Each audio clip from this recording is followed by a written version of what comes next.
Coach Behrends, thanks so much for being on the show. Appreciate you coming back. Yeah, of course. Thanks for having me. I got to tell you, a lot of our kids, Estevao was one of them, tell me how peaceful they feel starting their day with your morning walks. Oh, I appreciate that. Yeah. Listen, it's the first time I guess we talk on record. So first off, I want to congratulate you for being Coach of the Year last year. That was pretty cool. Thank you. I appreciate it. Yeah, it was like an amazing season, wasn't it? Yeah, it's great. I'm glad the coaches and the kids got that big payoff in the community. That was one of the coolest experiences of my life, just the environment, that game, and seeing all the support. Yeah, I mean, I know we said here, like, before the season, right? And I kept talking to you, like, what game you looking forward to? And you kept saying, West Haven, West Haven, West Haven. Who knew that would be the final? Here we are. We didn't know, right? But I mean, there's so much we can talk about last year. But let me ask you a question. Was there a moment in the season that you kind of knew that the team was destined to be where it was? Yeah, I'd say the Southington game. We got down 2 scores early. You definitely kind of have that moment where you look up and just kind of think, well, that's not how we drew that one up. And kids came out. They didn't waver at all. Coaches didn't waver. That was an awesome environment, by the way, up there. All the little kids from the middle school, like, boo, the Wreckers are terrible. It was a cool setup. But, yeah, that moment. And then the way we just got firing and score, I actually thought there was a wider margin than the score actually looked. And at that point, I knew that it was just going to be as long as everybody, kept their egos out of it and just did their jobs, and kids did their jobs and didn't worry about who was getting what and this, that, and the other, and just focus on what they could, that we could be a really special team. Yeah, no doubt. I do, because you mentioned their crowd of that game, and I was on. It's one of the few games I actually sat on that side, the visiting side, and they were a loud crowd, especially because they got up 3 scores, like you said, right? Okay. But it was it got somber really quick. Yeah, they were chirping the boys a little bit to start the game. They actually looked up in the crowd at a couple of things that the kids said before the game. I actually looked up there and laughed. That was a pretty good one. That's good, right? So, I mean, you played them, you played them again, and you did the same thing. There was a cut in West Haven. When you play a team twice in a season, how do you prepare for that a little bit? Is it any different than you did, as going into not having played them? Yeah, it's a good question. You obviously go back and look at the first game, make sure you check the boxes, and anything that maybe didn't shore up or put you in a bad spot in that first game, you take care of that. And then obviously there's an evolution throughout the season. You look at the other teams' up and downs. You have to look at what players you have. The teams are going to be different more often than not, just with injuries and kids moving up and kids stepping up and things like that. But it's cool because you get to – I like the idea of getting to go back and fix the things that weren't great the first time. So I guess that would be the biggest difference, or the things that I look at or that I enjoyed the most out of it, was getting another crack at something that you don't really feel you did as well the first time as you wanted to. And even winning against Southington, but then wanting to go out and kind of make sure it's very clear what the situation is. And and that second game was hugely different. Yeah, and then, same with West Haven, where you do lose one, then obviously you want to go back and fix those problems. But, the coaches had a great plan coming out, understanding, and in my mind, they had 3 kids that I feel very strongly could go play Division I receiver, and for them to come out and not be able to move the ball and throw it and have all the turnovers we did, that was really impressive, in my opinion, on the coaches and the players to be able to make those adjustments and do those things, and, again, showed really what the situation should have been first time. I know you don't take much credit for it, but the secondary credit, I think you played secondary when you played. Mm-hmm. So, I mean, and especially during the the playoff run, I think kind of starting the Greenwich game where that second half, they couldn't move the ball on you. Mm-hmm. And then from that point on, really nobody moved the ball on you for the season. Prep had some, but not much. It was a very cold game, weird.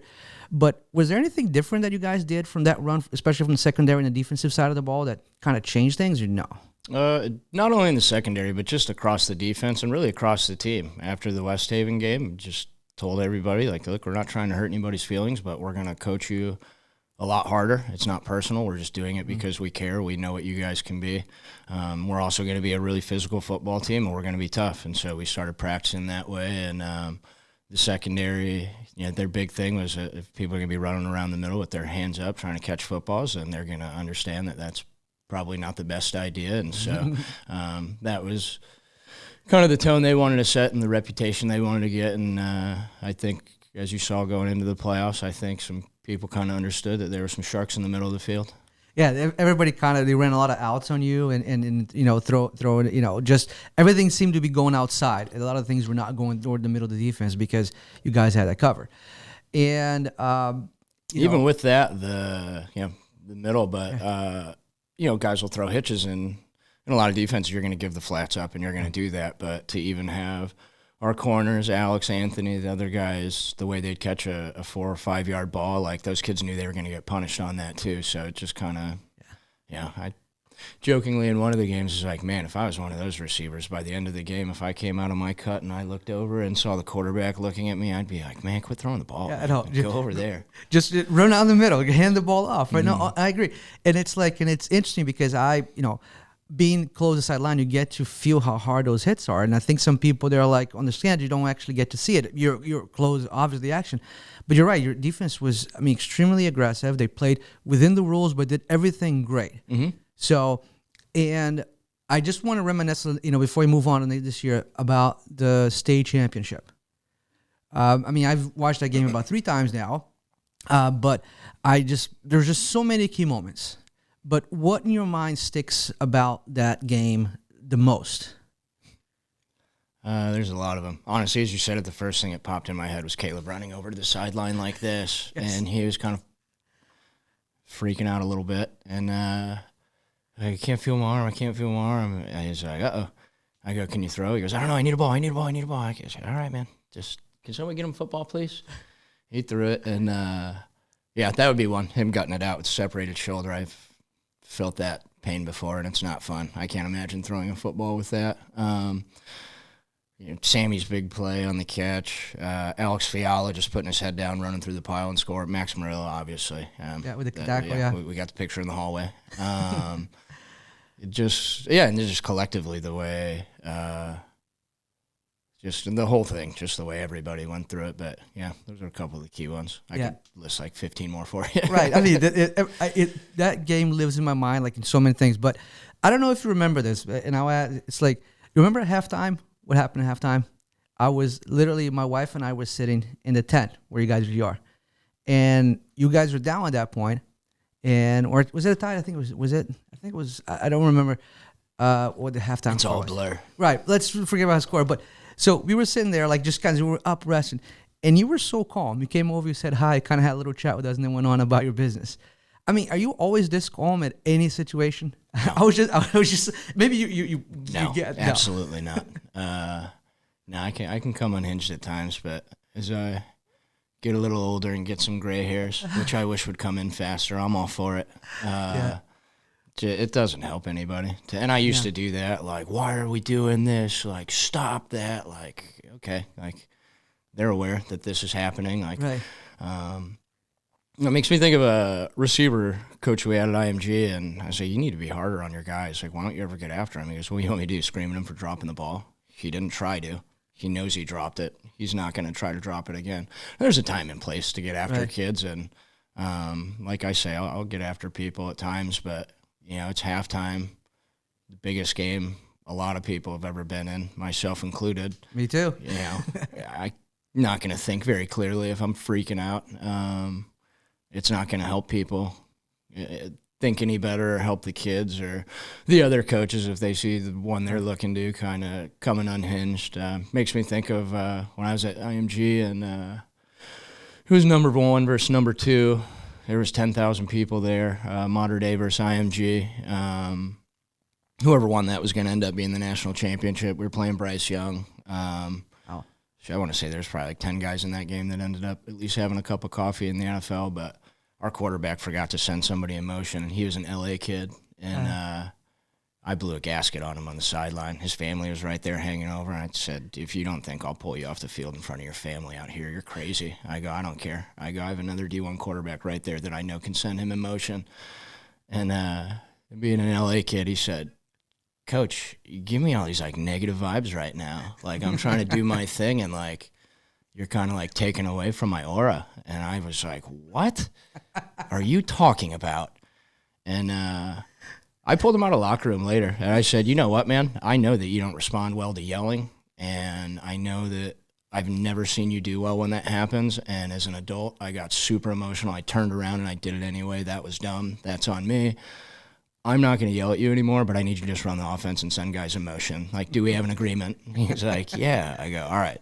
Sorry for yelling. And I told the kid, I go, I'll never forget this, David. Like, you just made me a way better coach, but it'd be really neat if we could go win this game. But we didn't, and that sucks. But I love that story. That's such a great story. Everything, the conversation, my aura and negative vibes, it's such a California thing. It's a hip thing. I love it. I love it. I had never heard that one, that I was killing his vibe. And I always find it interesting. Like, and the reason I brought it up is because, as a fan, I was sitting there, so nervous, and your calmness kind of calmed at least us down, right? I was sitting there, like, man, if he's like this calm, let me get calm. We got this, right? And I think the team kind of takes that personality, doesn't it? I hope so. Like I said, I don't. And I'll be the first one to say, like, I'll yell at people. I'll get after them.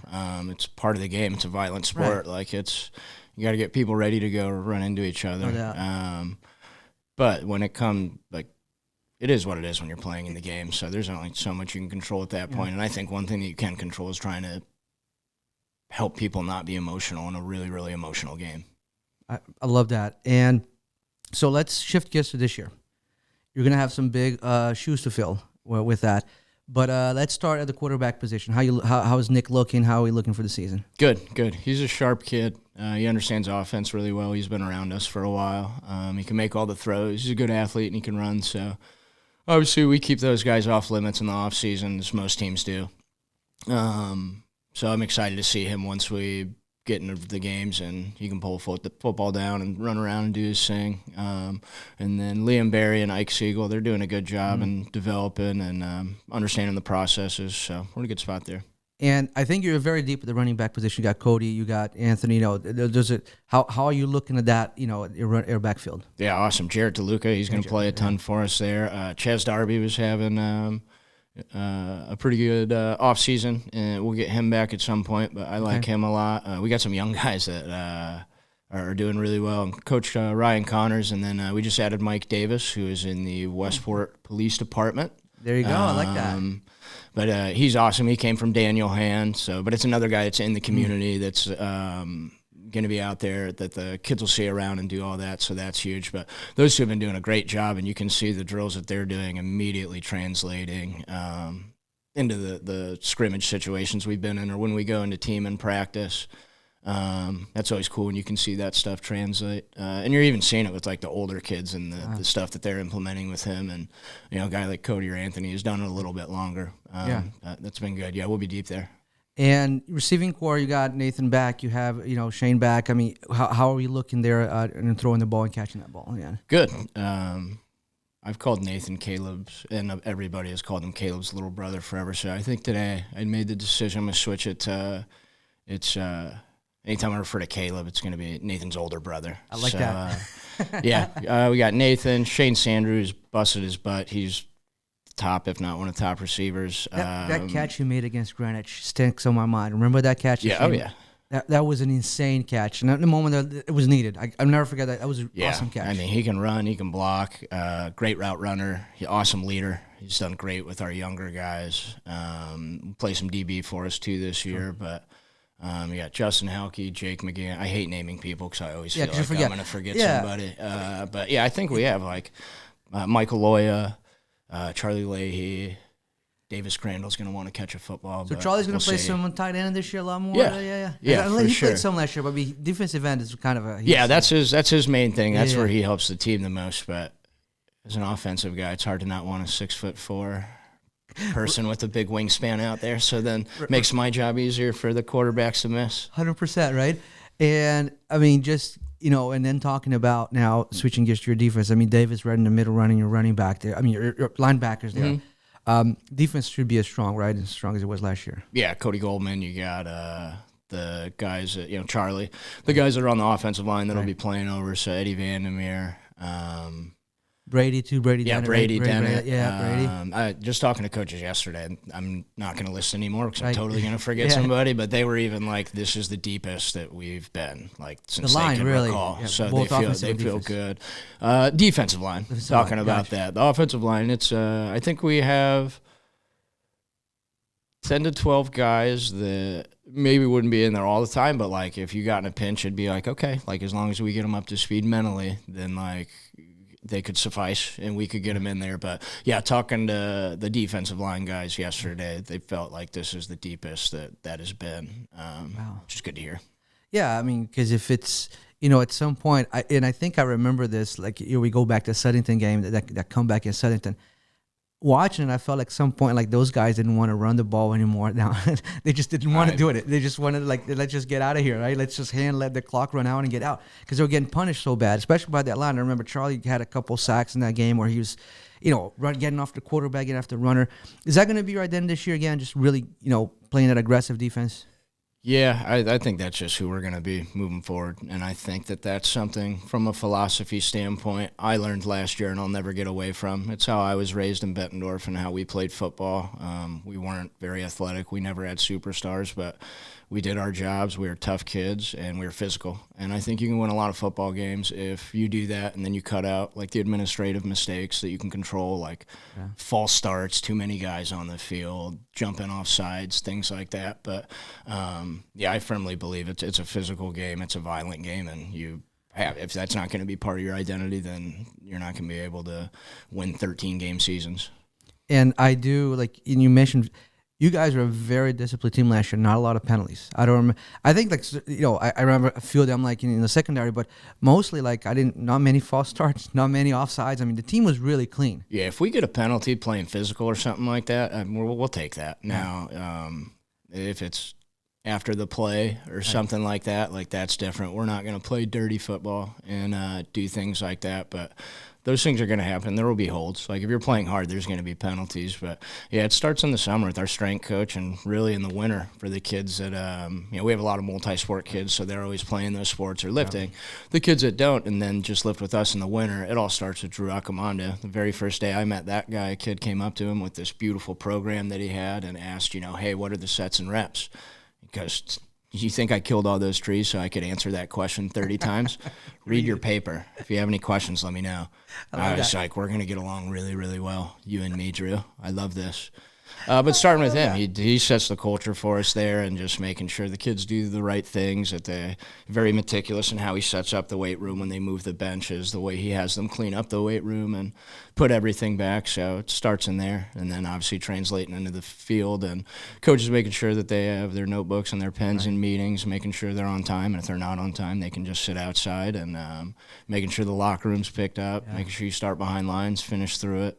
We ask kids not to wear shirts from other schools. I don't want to be looking at our morning workouts and see the mirage of Oregon and Alabama and Yale and Harvard and Princeton and just, you want to wear Staples lacrosse stuff, Staples golf, Staples water polo, whatever. That's good. Like, we'll support our school and our community, but No, it's, I always think that the difference between, I'll refer to this hotel. It's like, you go to a 5-star hotel versus a 3-star hotel, it's all the little details, right? I mean, the room's still the same, bathrooms are kind of same size and all that, but there's all these little details that you mentioned about that kind of sets you apart from other programs.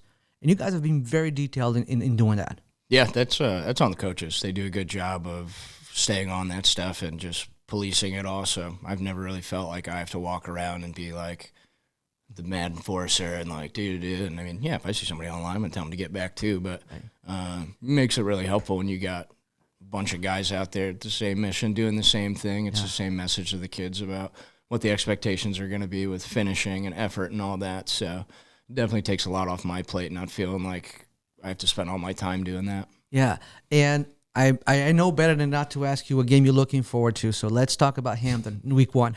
Right, I know, I learned from last year. Yeah, those nasty Dragons from Hampden. I know. What do you think week 1 is going to be like for your team? What's the scouting on Hampden, and how do you think you're going to fare against that game? I think it's going to be a physical game. They're coached well. They're coached hard. We'll obviously hopefully trade film of the scrimmages leading into it and going, but they're going to have good players. They're we're going to have to take a bus ride and come play at our home stadium, which I think is a difficult place to play, especially with the way our fans and communities show up. And listen, you're coming off a state championship. I can't believe everyone. I mean, I'm dying to see you guys play, and I'm thinking a lot of people in the community are as well. So it should be a lot of fun. Yeah, no, I'm excited. I always want to say it was the Thanksgiving game 2 years ago, the last time we were home doing it, but I did make a note to myself. I told the coaches too, like, I know none of us really worry about this and like the outside noise, but it's been a long couple years, boys. If you get a chance, look up in there and just like understand what this was not too long ago to what it is. And I was like, you guys should feel a lot of pride in what you've turned this into and what you guys have done to like bring all these people together. And yeah, I looked up at one point. There were people hanging off like the handicap ramp almost. People, I was like, gee, this is pretty cool. I know. Listen, it is. I think everything kind of, obviously everyone loves a winner, right? But I think that there's a lot of things, at least that I know that I see and I hear about the program that really draws people to it, right? And I keep going back to the discipline, right? I mean, I think it's like when you're, and everybody's going to win, lose games. I feel like that just happens. It's the nature of playing a sport. But when you see a team that's well-coached and disciplined and playing well, you kind of get behind them. And I think that's what you guys have achieved here. Yeah, that's a good point. I've never really thought about that in terms of like the teams that I gravitate towards and like to watch. Yeah. And that, yeah. You know what I mean? Yeah, I get what you're saying. It's like it's a good brand of football. I mean, it's like, it's because I always feel like, okay, like if somebody beats you and whatever, and a seam down the middle 80 yards, it is what it is. But if you're if you're always holding, if you're jumping off sides all the time, and you're like, okay, you're not trying. You know what I mean? So it's like it's like it feels like it's a good brand of football. It's something that we all can be proud of. So for that, I got to commend you guys. It's been really good. Thank you. I appreciate that. Yeah, it's really fun to watch, regardless of what happens. But I still think that I mean, you guys coming in as the number one team winning, and I know that you don't pay attention to polls, but I mean, I'm human. I look at it. I know you look at them, right? I mean, but the poll you want to be at the end is at the top's at the end, right? It's the big one. Very irrelevant early. Exactly. I feel like, especially what happened last year with West Haven and all that. But let's just talk quickly about your captains this year. So if you don't mind running through me who your captains are again. I know it's Nathan, Hermantano, and what are the other guys too? Anthony is definitely one of our leaders. The captains are Nathan Smith, Eddie Vandermeer, Charlie Leahy, Davis Crandall, and Cody Goldman. There you go. So all right. So those guys, you got little defense, little offense, everybody playing everywhere. And what is your main thing for these guys this year, coming into this year?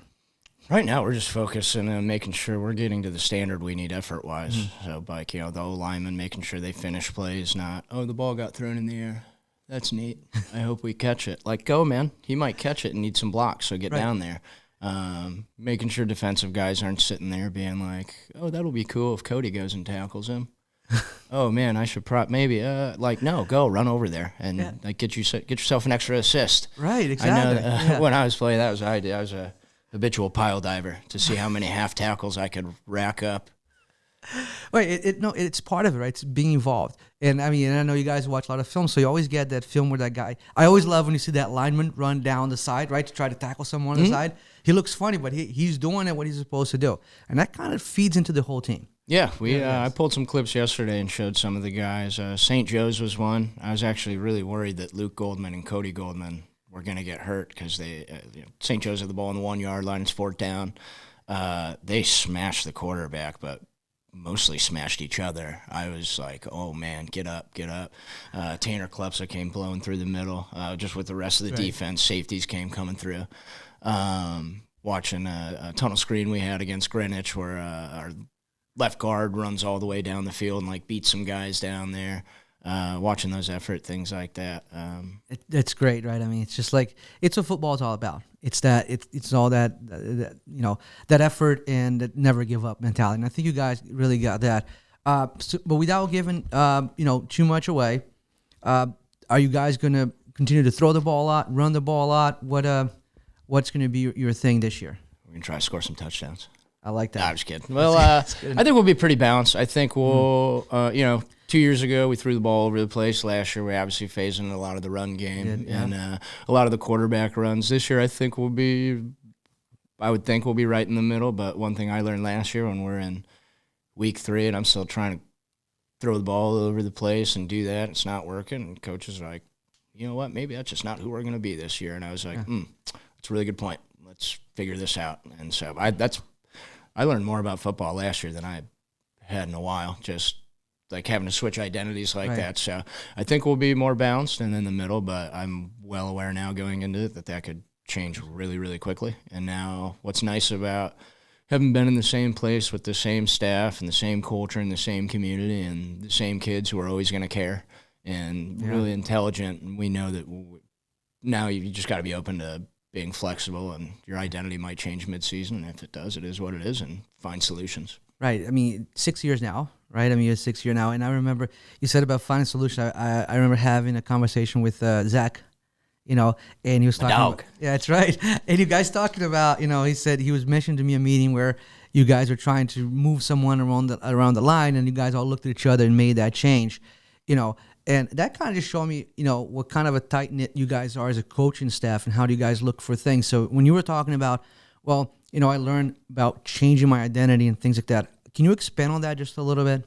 One thing identity-wise just with that is just somebody who's from down in Florida was texting me the other day, and they were asking me about what I had learned where I was at with things, and he asked what the biggest thing I learned, and I was like, probably one of them is that I don't have all the answers, and I don't need to make people feel like I do. Like, I don't have any problem just saying, like, I don't know, and trying to figure it out. And I think everybody kind of has that mentality, which makes it really easy to work with everybody and share ideas. You don't have people getting too whiny about anything or, like, really putting their foot down, like, no. And I remember, like, and I can look back, and I was completely wrong, but thinking, at IMG, I wanted my opinion to be heard so much and to be a part of it that, like, I remember sitting there being like not getting off the idea, and like it was wrong, and like it was something we shouldn't have done, but I just sat on it and wouldn't like let that thing go. And then like you look back and it's like, oh, so it was, I guess, like, it's nice to not have a bunch of younger me's where it's like everybody can just talk and we can do things together and work well and we share ideas and nobody gets upset. And if we have to get off something, we get off something. We don't waste a lot of time doing it. So I've been really fortunate to be around guys like that make my job a heck of a lot easier.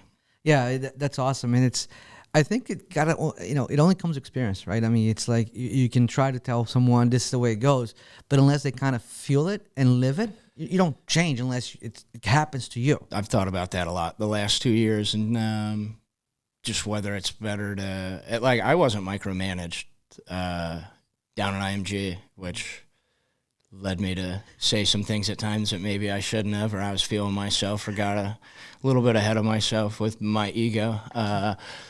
But when I learned from that and I was given that free reign, that's when I learned the most. Not by being told, like, here's the playbook of what you should do and this is how you should coach and you should do everything. I had a lot of freedom to just become who I was as a coach and how I wanted to do things. And hopefully I'm making people feel that way. And they do feel that way. And I try not to micromanage so they can experience things and do awesome with it and make some mistakes and learn from it and grow. But I definitely think I don't want to say it stings a little bit more when, like, you make the mistake instead of reading about it, but when it does sting a little bit more, it kind of sits a little bit deeper to where I think you're a lot more likely to not make that mistake again. I couldn't agree more. Like, we do things and then it's almost like trial by fire, right? I mean, you're out there trying to do things, and it has worked pretty well for you guys, because I think it's, both last two seasons have been tremendous. You started in 19 and you had some rough seasons there, but as the things, as you kind of, I feel like your philosophy and your identity came into the team, it really changed that. And you brought in your coaching staff, and those guys have been amazing. At least a little bit I talked to them. You really have a good group on hand. No, it's the best staff in the state, if not the country. Yeah, they really are amazing. So, and I asked that question last year, so I want to ask it again. When we're doing this next year, in your mind, what's a successful season for you? Just keeping it real, our goal is to win a state championship, FCAC championship, and not to lose football games. And I'd be lying if I sat here and said anything different, and everybody in the room understands that. Everybody understands the pressure that comes with that.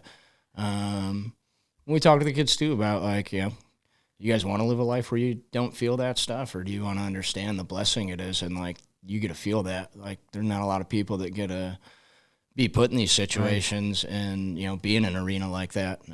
That's why I love it so much. Like, you get to compete. A lot of people don't really, I know you can compete at your job and all that, but, there's nothing like it. Yeah. And, that's why I've chosen to do it. That's why our coaches have chosen to take part in it and, go that route. But, for me, I want our kids to, learn how to be competitors, learn how to do things the right way, and make sure they're having fun do it. And, like, if we don't win a state championship, like, we're going to be bummed, but there's always going to be the positives where you look back. Like, honestly, if we went 2-8 with this football team, it would be one of the greatest teams and greatest memories I've ever had because of the off season we had with them, the kind of kids that they are, and getting to know them and spend time with them. So, I mean, yeah, that'd be a freaking bummer. But I'll go on a limb and say you're not going 2-8. I can say that you're not going 2-8, but go ahead. Yeah. So if I was reading something today, and I said, and to what you just said, it's like, winning isn't everything, but wanting to win is. And I think you guys want I like to win. that. You like that, right? Yeah. Right? I mean, it's like,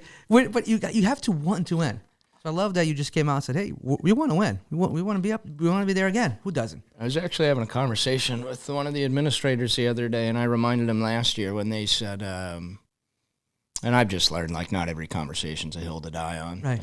Not that I have all the answers, but, like, some of the stuff, it's like, well, I can engage, and this could be, like, another 20 minutes, or I could be like, yeah, I'm with you. For sure. So, anyways, he's like, looking at the schedule, I think we can go 8-2, 7-3 will get us in, and, like, we can make a run. And I was like, yeah, no, I think that sounds doable. And, but in my head, I'm side-eyeing him like, what are you talking about, dude? We're not going into this thinking we're losing games. Like, what world are you living in? Yeah. I was like, we're not wired like that, and my kids aren't wired like that, and these coaches aren't wired like that. No. So I told him yesterday, I go, just so you know, like, here's what the expectation is and what we're going for, and I'm not saying we're going to do that every year, but that is what we're thinking, and that's what we're going for. And 100%. I was like, I think you'd be crazy not to think that. And he's like, well, I wasn't trying to offend you. I was like, I wasn't offended, but I was like, now you know where I'm coming from. Right. I mean, I think it's the spirit. Like, I mean, there were so many cool moments on your team last year. One is that during the banquet, I was interviewing Coach Philpott, and I asked him legend. and I asked him about the aggressiveness of your linebackers, and he said, well, you pick someone to play linebacker because they are aggressive, right? So it's little things like that about it's second nature to you guys, but as we talk about it, that sinks in. So your mentality to want to win all the time, that's what everybody wants. That's what you want to hear, right? I mean, you want to go in there and you want to win. Yeah, I mean, I don't really understand anything else. Tell you, when I don't know what they call it up here, cornhole. But we call it cornhole, we call it bags. I grew up in Tennessee, so yeah, it's cornhole for me. We call it bags, but when I was home in July, we left the party, and some people were like, you're like a psychopath with, like, the way you are about stuff. Like, you don't smile and go. I was like, honestly, I don't even realize it. I just go with some stuff. Just go. Yeah, I get very competitive like that. We like to call table tennis. I get very competitive with table tennis. I will crush you in ping pong. So we got to play. Because it's. Oh man, I don't want to retract my statement. I need to get. Let me get back into it over the next month, and then I will crush you in ping pong. Yeah, it's like I get because we had a workouting, right, and it was like supposed to be everybody having a drink, whatever, and I'm over there crushing people after just winning, and they're like, dude, I said, no, like, who's next? Bring it on, I got you, So, but yeah, you either have it or you don't. Yeah, we had the three guys I lived with in college. Our townhouse, we had a ping pong table in the garage, and there's some hurt feelings in there, and there's some people that weren't talking for a couple of days over it. I know, and it's like, when I played with my boys, like, and then Mark's like, "Well, let them win." I was like, "No, I don't let them win. Nobody lets them win. It's part of growing up. That until Dad can beat them, Dad's going to beat them, and then they can. Whenever they can beat Dad, they can beat Dad." No, I had the same thing with my little nieces, my brother, and everybody's like, you need to let them win. I was like, then you need to spend your time playing with them, and you can let them win. Right, exactly, right. But it's so great. I like I said, the 13th can't get here soon enough. I know that's like we're gonna have one full week like of everybody playing, and you guys still. But I understand it's different. You guys go a little longer too as well. So it's gonna be so much fun. Can't wait, Coach. No, we're fired up, man. Yeah. So before you go, I want to do a little more personal stuff with you. All right, get the team, everybody to know you a little bit more. Nothing too crazy. Well, we'll see here. What's your favorite smell? I was on a run the other day and walking. When you go by I don't know what it's called, but some of the trees with the flowers here in Westport just kind of hit you randomly when you're out there enjoying the scenery. So I would say the random Westport flowers. Love that. What's your all-time favorite family vacation spot? We would go up to the Wisconsin Dells and go camping up there.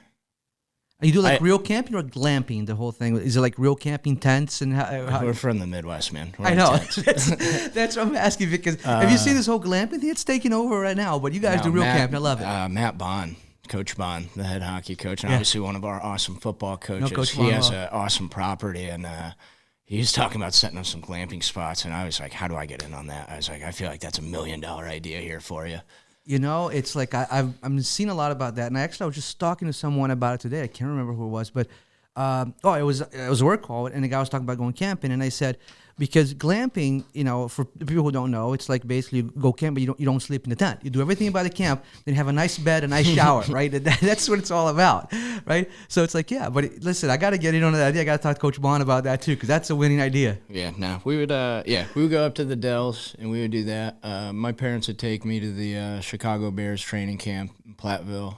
That's so cool. Where they would play the Bears. I actually ended up. Vinny Testaverde is one of the greatest guys I've ever met, but he was the first quarterback I ever watched, and then I actually got to work with him at IMG later. So one day it clicked. I go, you know what?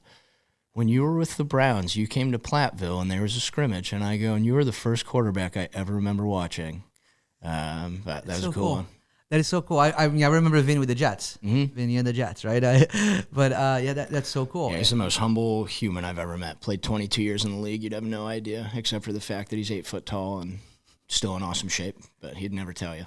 And you know, it's interesting because, you know, I've navigated along in the music world, and you're kind of testing that, you know, people are generally nice and humble, right? The people who make it, that's who they really are, right? It's just who they are. I saw that with a lot of the pro athletes down there because honestly, you deal with some of the agents, and it's kind of like, ugh. Tough, yeah. And then some of them are awesome, too. Like, some of them I got to know are some of the greatest people ever, like Mike McCartney. He's a good one. But, yeah, I would go down there, and I'm naturally kind of a quiet kid, you know, Iowa, so there's not a lot of superstars in anything. Like, the local high school kid is the superstar, and we're kind of just waiting for these people to just be a certain way, and man, I tell you what, 9 out of 10 of them are salt of the earth, greatest human you've ever been around. I know. I couldn't agree more, and that's how it goes, right? So what's your favorite Westport restaurant? I get a lot of the go food from the Little Barn, and then I got to shout out my guy Harry Brady at Viva Zapata. That's the spot. I found got on their burgers lately. Good, really good. Have you tried their ribs yet? I don't think I have. Okay. I've tried every kind of nacho they have. The steak case of fajita.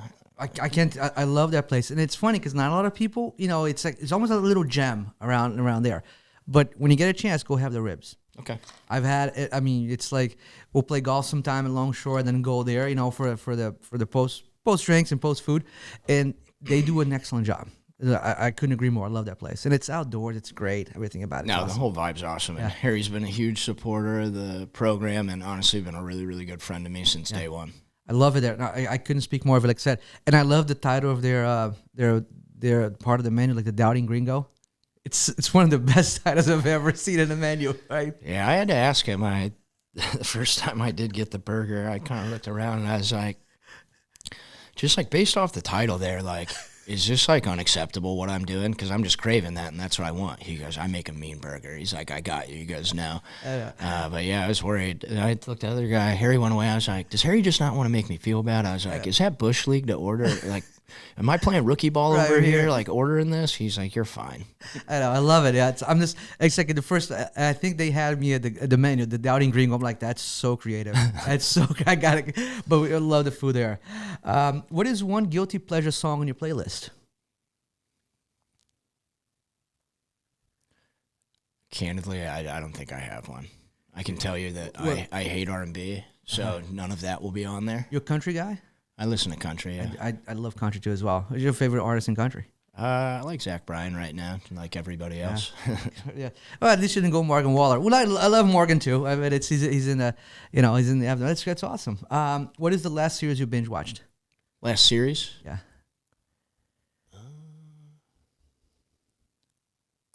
I know you don't have a lot of free time with. I think I went back and watched Sons of Anarchy. I mean, I know I did. Yeah. I don't know if that was the most recent. I just watched the Connor Stallions documentary from the sign stealing. That guy's nuts. That's awesome. What is and I know you're not owl. And what is your go-to late night snack? I usually don't eat dinner till pretty late, so just whatever I'm eating for dinner, I'll probably eat pretty late. So you're like kind of late dinner kind of guy. And how do you keep the weight off? What's that? How do you keep the weight off? Oh, working out. Trying to eat a little bit healthier. Yeah, that's good. Because it's, I was used to be the same way, so it's kind of tough. But usually, like, when I'm doing all the late stuff, like I'll grab a snack here.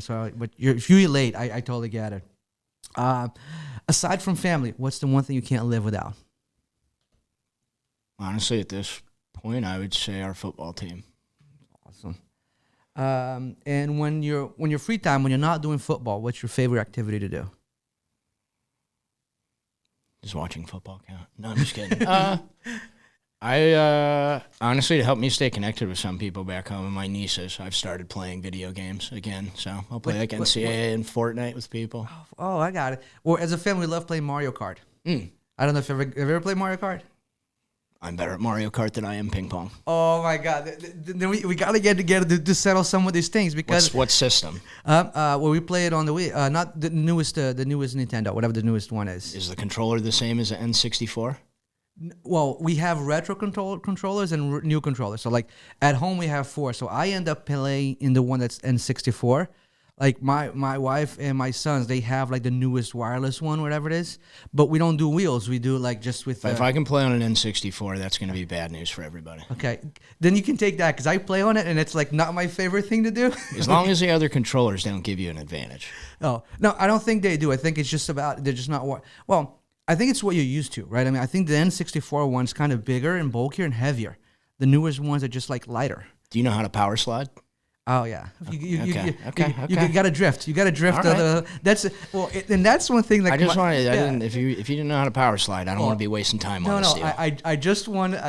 Now I really want you to play with our because both of my boys, especially my young one Brian, when they're choosing the cars, it's like the speed can be here, but then like the acceleration has to be really high because you're drifting through the entire racetrack. And before I drifted, I'm like, well, I didn't really understand that. But that power slide, man, it just goes and it just takes you. Game changer. No. Yeah, it is. And once you learn it, and it's like a little extra mushroom. I know, yeah, exactly. It's an extra mushroom all the time. So we gotta have you over to play Mario Kart and a ping pong afternoon. We'll do that. That's gonna be a lot of fun. We'll take some pictures and let everybody know. That'll be fun. And we'll end with this. If you could go back and relive one day in your life, which day would that be? Probably a family reunion when I was little, or like a Christmas Eve or something at my grandma's house when everybody was there. I love, you talk about that some days, like Google would give me photos of when everybody was young, and I'm saying, I'm just not ready for this today. And this, like, you have a big family? I have 2 brothers. I met one of your brothers. He was in town a while ago doing basketball. I did, yeah. You have 2 brothers. Yeah, he just got a new job at my alma mater, actually. Really? So the better he's doing in life, he's moving farther north than Minnesota, which I don't understand, but whatever. Right. Yeah, I have 2 brothers, but my mom's family, my grandparents had 8 kids, and then on the other side there was 3. So I had a ton of cousins. I was just back visiting my grandma, and I don't understand how she used to fit like 60 people in her house, just with all the grandkids and all that and going. But yeah, it was awesome. I remember like a lot of my best friends growing up were my cousins, so I remember like everybody getting together and playing basketball, and we'd play semi-tackle football on the street like idiots. So people are slamming into cars. The good old days, right? Yeah. I know. It's like I go back to, and you just said about that. I remember, taking family vacation in Brazil, and it was everyone. I mean everyone. I had my mom's side is a big family, and obviously not only you invite cousins, you got everyone to come, right? And us, the kids, we got to sleep in the kitchen. So they have like little whatever, inflatable beds, whatever. And like the parents would live in living rooms, bedrooms, and then the kids would and we had the best time. It really didn't matter, right? You'd fit 100 people in a house that, it's like, I don't know, 2,000 square feet. And it'd be fine. Yeah, no big deal. No big deal. A lot of fun. But thanks so much for sharing those memories. That's awesome. Appreciate it. For sure. Coach, listen, best of luck this season. We'll be there. Can't wait for it to start. Like I said, the 13th feels like a long time away, but we know it'll be here before we know it. And I want to wish you guys, again, like I said, the best of luck. Thank you for everything you guys do. I think it keeps the community really engaged, and we're really proud of the program. Thank you. I appreciate that. Thank you for everything you guys do, bringing all the sports together and the community as well. I really appreciate all the stuff that you guys do, and I know the kids in our football community and really the whole sports community does as well. I appreciate it. Hey, Coach Barron, best of luck. We'll see you soon. Thank you, man.